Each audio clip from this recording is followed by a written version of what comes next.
Hello guys, welcome to my YouTube channel. चलिए आज Vise LED TV का unboxing करते हैं। ये देखिए वॉइस मॉडल नंबर।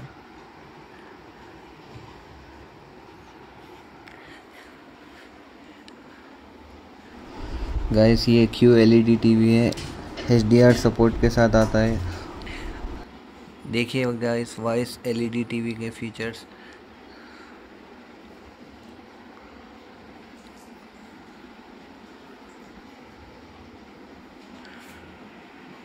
चलिए इसकी अनबॉक्सिंग करते हैं।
ये है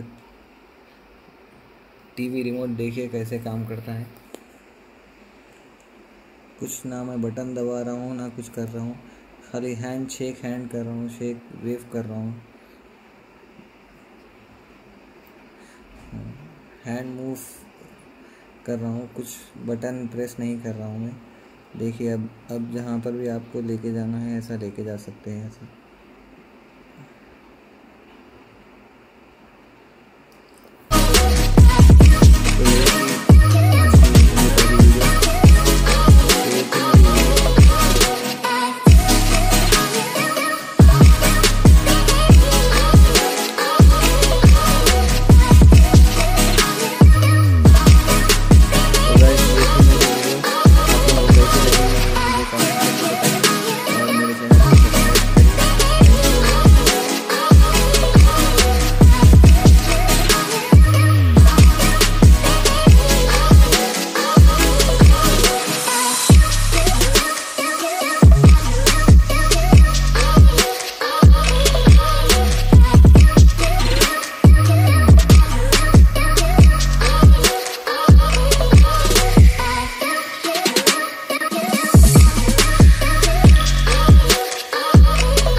गाइस वीडियो अच्छा लगा तो लाइक करिए, शेयर करिए और सब्सक्राइब करना मत भूलिए।